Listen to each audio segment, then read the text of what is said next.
নমস্কার বন্ধুরা, আজকে আমি তোমাদের ইউটিউব সম্পর্কে কিছু দরকারি কথা বলবো। আমার 4000 ঘন্টা ওয়াচ টাইম, 3000 ফ্রেন্ডস, তারপরেও আমি কেন মনিটাইজেশন পাইনি। তোমরা কিন্তু আমার মতন এই ভুলগুলো করো না, তাহলে কিন্তু তোমরাও মনিটাইজেশন পাবে না।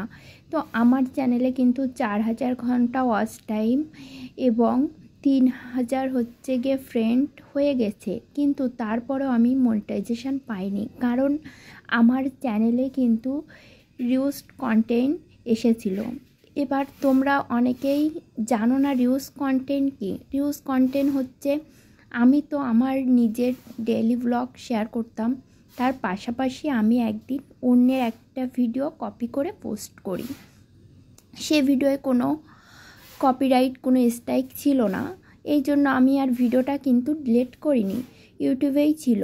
ভিডিওটা কিন্তু 5 দিনে 1.5 লাখের উপরে ভিউ এসেছিল, কিন্তু ভিডিওয়ে যেহেতু কোনো কপিরাইট ছিল না আর কোনো স্ট্রাইক ছিল না, এই জন্য কিন্তু আমি ভিডিওটা ইউটিউব থেকে ডিলিট করিনি।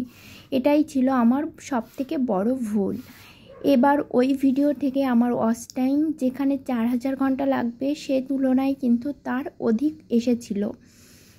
আমার ওয়াচ টাইম 12000 ঘন্টা হয়েছিল। আমি তো খুব খুশি যে আমার চ্যানেল মনিটাইজেশন হবে, কিন্তু না, আমার ওয়াইটি স্টোরিতে কিন্তু অ্যাপ্লাই নাও বাটনটাও চলে এসেছিলো। তারপরে যখন অ্যাপ্লাইয়ের জন্য সব কিছু তৈরি করছি, তখন কিন্তু ইউটিউব সরাসরি আমাকে রিজেক্ট করে দেয় রিউজ কন্টেন্ট বলে। এবার আমি বুঝতে পারি না রিউজ কন্টেন্ট কি। পরে কিন্তু আমি অনেক ঘাটাঘাটি করার পরে কিন্তু দেখি রিউজ কন্টেন্ট হচ্ছে অন্যের ভিডিও যদি তুমি কপি করে সরাসরি তোমার চ্যানেলে আপলোড করো বা পোস্ট করো, তখন কিন্তু সেটাকে ইউটিউব রিউজ কন্টেন্ট ধরে নেবে। সেই ভিডিও থেকে তুমি কোনো টাকাও পাবে না, কোনো মনিটাইজেশনও হবে না। তারপর থেকে কিন্তু আমার আর চ্যানেলে ভিউ আসে না। যে ভিডিওই ছাড়ি না কোনো ভিউজ আসে না, 1, 2, 3টে, এর বেশি তো ভিউ আসেই না। এখন আমি কি করব? এখন আমার করণীয় হচ্ছে নিজের কন্টেন্টে ভিডিও দিতে হবে, নিজের ভয়েস, নিজের চেহারা, অন্যের ভিডিও কপি করা যাবে না।